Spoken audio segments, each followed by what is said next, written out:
நாமத்திற்கு துதியும் கனமும் மகிமையும் உண்டாவதாக.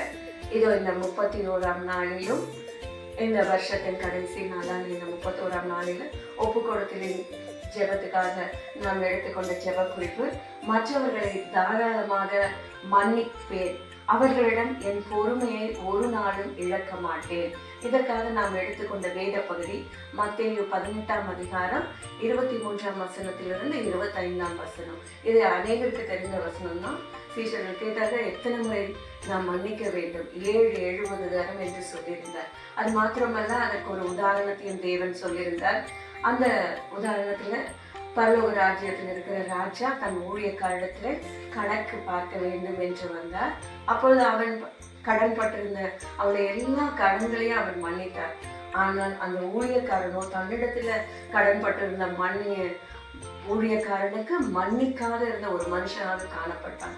நாம் பிரியமானவர்களே, இந்த வேளையில கூட நாம் அநேக வேளையில நமக்கு மன்னிப்புக்காக ஆண்டவரிடத்துல நாம் மன்றாடி செவிப்போம், நாம் மனம் கசந்து அழுவோம். ஆனால் பிறரை மன்னிக்கிற காரியத்துல நாம் நிதானமாகவே காணப்படுவோம். இந்த காரியத்துக்காக தேவனிடத்துல நாம் நம்மை நாமே தாழ்த்தி ஒப்பு கொடுப்போமா? ஒப்பு கொடுக்கும் போது ஆண்டவர் நம்மை எப்படி உளையான சேற்றிலிருந்து மன்னித்து நம்மை தூக்கி எடுத்தார். நம்முடைய பாவத்திலிருந்து அவர் மன்னித்து தூக்கி எடுத்தார். நமக்கு ரட்சிப்பின் பாத்திரத்தை கொடுத்தார்.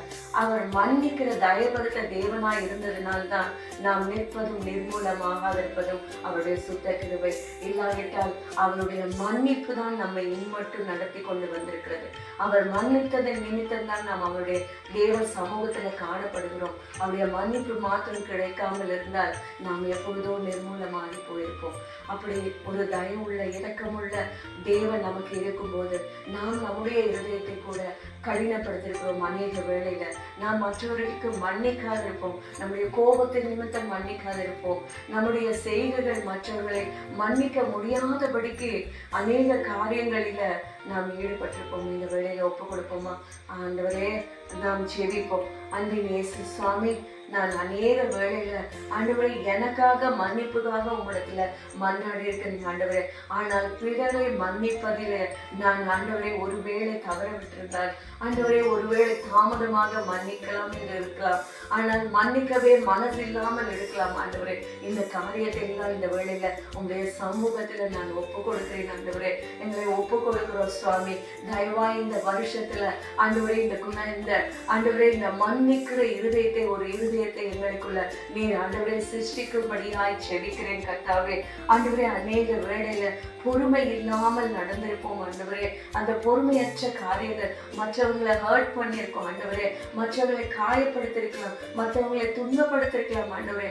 நாங்கள் பொறுமை இல்லாமல் நடந்து கொண்ட எல்லா காரியங்களுக்காக ஒரு வீசை கூட உடைய சமூகத்துல எங்களை ஒப்பு கொடுக்கிறோம். எங்களை மாற்றுங்கப்பா, எங்களை மாற்றுங்கப்பா. இந்த சுபாவங்களை எல்லாம் மாற்றி எங்களுக்குள்ள ஒரு மறுரூபத்தை நீங்க கட்டளையிடுங்கப்பா. அப்பா, நாங்கள் உம்மை போல மாறணும் ஆண்டவரே. இதோ இந்த வருஷத்தின் கடைசியில வந்து நிற்கிறோம் அப்பா.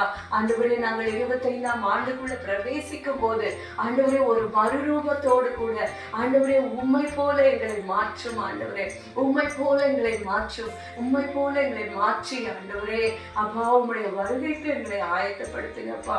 ஆண்டவரே, உங்களுடைய சமூகத்துல நிற்க எங்களை ஆயத்தப்படுத்துங்க. எங்களை ஒப்பு கொடுக்கிறோம் ஆண்டவரே, முழுவதுமாய் ஒப்பு கொடுத்து செபிக்கிறோம். இயேசுவின் நாமத்தில் செபிக்கிறோம் நல்ல பிதாவே, ஆமென்.